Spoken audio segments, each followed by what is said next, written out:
Hello and welcome to the non-fireside fireside chat. There's no need for a fire because it is hot as Hades in the tent.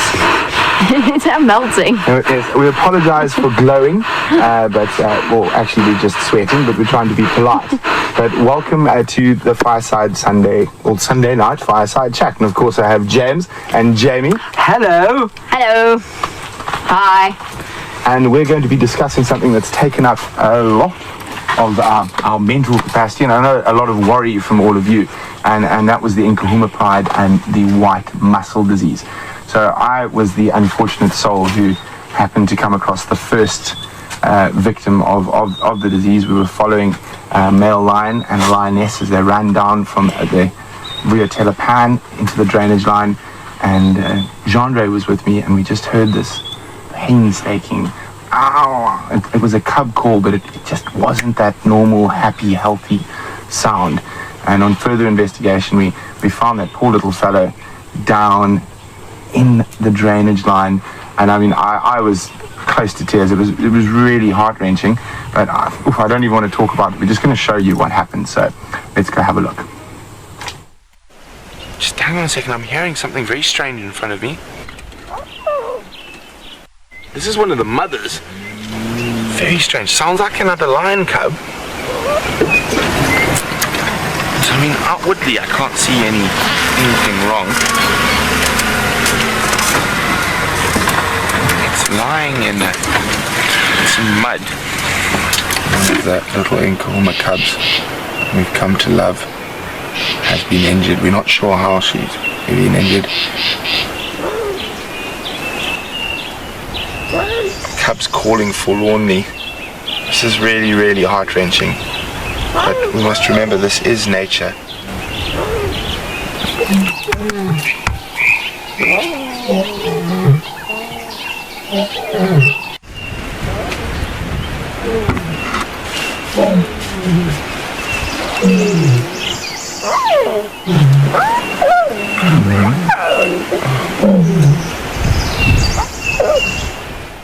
The second cub is definitely down now.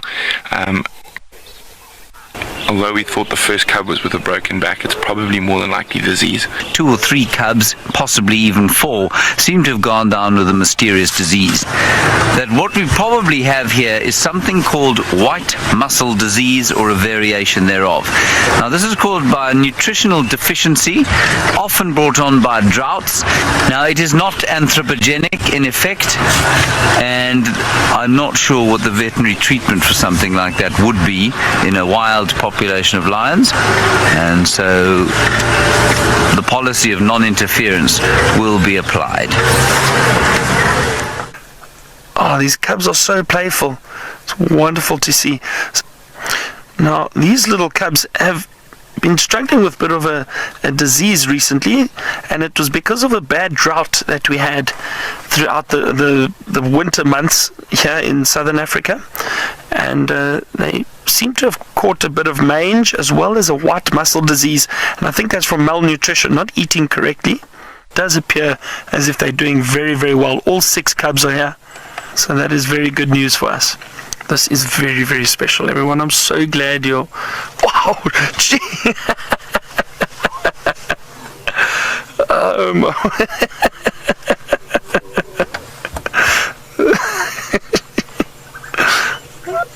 Oh, isn't this fantastic?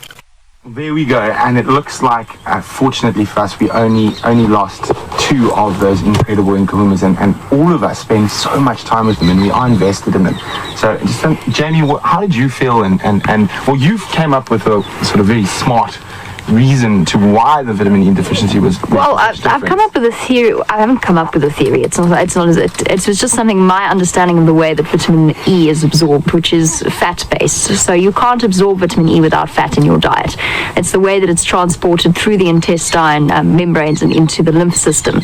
And my theory, and it's not confirmed by any of the medical officials, the vets or anything like that. I'm not a scientist, but my understanding of it is because because their diet was so lacking in fat, because they were only eating buffalo and the buffalo just didn't have any, they were struggling to actually absorb vitamin E. And at one point, 4 cubs were missing. When Taylor was with them the one evening, there were only 4 cubs remaining. So it was such a vast, enormous relief when there were 6 and not 4 remaining. And then the adults started showing symptoms, and there were times actually this last few weeks where we were genuinely a bit frightened that it was going to be utterly disastrous for the Nkuhumas. It was indeed, and I know, I mean, everyone here has got lots of opinion on it. James, you also spent lots of time with them while they were there. For me, there were 3 things about this whole thing that we've learnt. Firstly, I think Jamie's correct. I think that thing about the fat is very interesting, because fat is a limiting nutrient in Africa.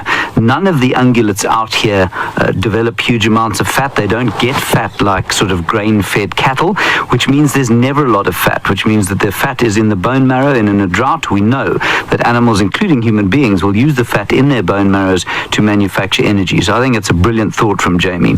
The other thing, of course, is that it's selenium. Vitamin E is required for selenium. So on the other side of the fat issue, once the vitamin E is gone and can't be moved by the fat, selenium is missing. Now, selenium is a very important micronutrient that has a huge amount to do with immuno sort of response. And so without selenium, well, then there's already an enormous problem with disease. But for me, there were 2 other very interesting things. The first thing is that we all jump to conclusions all the time, and that goes for all of us. Absolutely, all of us. And dare I say it, for some of you too. I mean, we all do it because we love to know what's going on. We theorize here. We throw out ideas, and we come to wild suppositions. Some of which, and we have to do that, because without that, great ideas wouldn't come around. But we do that, and let's acknowledge that. And secondly, how resilient these animals are. There were great calls from a huge number of people to put them down, put them out of their misery, wipe the pride out, take them all out and inoculate them, give them vitamin B shots and E shots and selenium shots. We lost 2. That was very sad. But we've got the rest of them fine now, and their resilience is just, for me, quite astounding. Absolutely, and I think on that theme, I mean, with the Styx cubs in the mange, and the fact that the Styx cubs, all 8 of them, didn't make it. One, admittedly, was an elephant-related death, as far as I can tell. But all of the Nkuhumas have kicked the mange. From what we've seen, they're recovering. Yeah, they look a bit scruffy. Now, other than that, they're healthy. We've got a question from Polly, and I'm going to give this one to James. So, with white muscle disease, does the death come from dehydration? I don't know. I don't want to suppose after what I've just said. but what I will say to you is that it's possible, but that lion cubs don't often have to drink. You know, they get a huge amount of water from their suckling that they do with their mothers. Obviously, a lion that is immobile is not going to suckle. The mothers are not very good at lying there and making sure that they feed their cubs. So yes, dehydration would have been a factor, I think. But I think the major factor, I mean, whatever's causing that paralysis in the back and in the muscles is eventually going to affect the heart, probably, and the ability of the diaphragm to breathe in and out. It's a bit like a neurotoxic venom, I suppose. So I would suspect it's probably either heart attack or respiratory failure. And especially with little cubs just going into shock.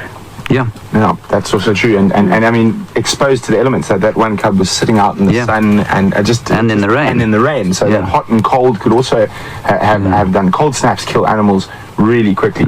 Okay, so we've got. Oh, sorry, I'm not new. James is this. This is my first time being king of the tent.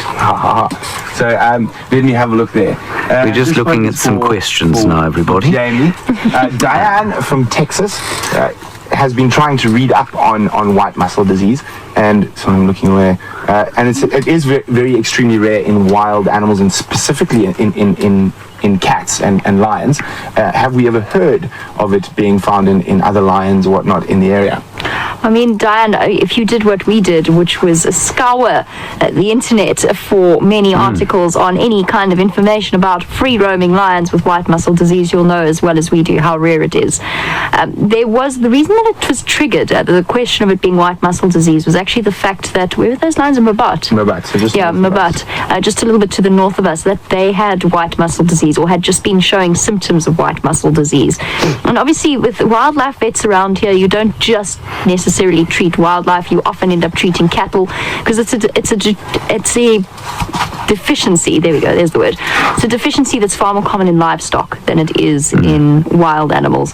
So this is a completely unusual situation, and that's what I think was made it so scary. We couldn't find out anything. We couldn't research. We didn't know what the survival rates were. We just didn't know what was going to happen. And as with Lindsay's next question, you say what causes the paralysis? We don't know. We don't know what causes it. I mean, to us it looked like a broken vertebra. The animals went paralyzed from sort of where the thoracic spine joins the cervical spine. They went paralyzed. Oh, sorry, the lumbar spine, right at the back. Was that some kind of severing? Was it just a malfunctioning of the nerves? As far as my understanding on some of the reading I did, it's basically very similar to muscular dystrophy. So the muscles start atrophying and almost disappearing, and so there's no muscle strength left. And so it's a strength issue, it's not neurological. No, it's not. And from what I read, it's amazing. In domestic animals, it's literally boom, and within 2 hours, just that. I don't know, but it works really quickly. Yeah. And that's quite interesting because we did with 2 or 3, probably about a week before that. I remember looking at 1 or 2 of those cubs and saying they've got very fat bellies, but they look very hippie at the back, and they obviously were getting that dystrophy or atrophy of the muscles there. I remember you saying that, and at the time we just looked, they're going through that gangly teenage phase. Yeah. Oh. And anyway, Kathy, welcome to the Fireside Chat this Sunday evening. You wanted to know, do we know which cubs were the ones that died? As far as I know, it were 2 of the ones from the youngest litter, from what I can tell, and the remaining surviving member was the one, the little female with the floppy ear. That's as far as I can tell, but I'm not 100% sure. I actually still haven't seen the Nkuhumas in a way that I can... all the times I've encountered the Nkuhuma cubs, they've been asleep, which is... it's great to see the clip of them playing. I mean, that cub pounce with Byron was just phenomenal, but I haven't had them. I've had them sleeping. So I'm not 100% sure. I'm not 100% sure about what sex ratio we're left with for the cubs either. I don't know either. I thought I saw another teddy yesterday, but I could well be wrong. Oh no, you could be. I just think that they're getting to such similar sizes that it's almost impossible to tell. Difficult. Now, another question we actually had quite a bit of out in drivers: why weren't Karula and Hosanna and Shangile affected with the white muscle disease like the lions? Well, as you've said, Michael, it's a lot to do with their diet. So I think she has a much more varied diet. And you must remember, they also, when we're not with them, they're eating monitor lizards and squirrels. So she's got a much more varied diet. The buffalo were one of the hardest hit by that drought. So they utilized every ounce of fat they had just to stay alive.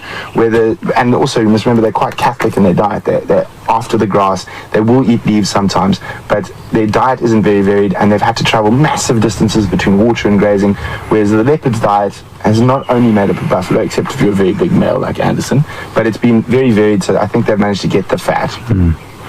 I would agree with that completely, and I think the buffalo was digesting their fat. Yeah, I mean, leopards are eating spiders and termites and fish sometimes, of course, a very good source of oil and selenium in many cases.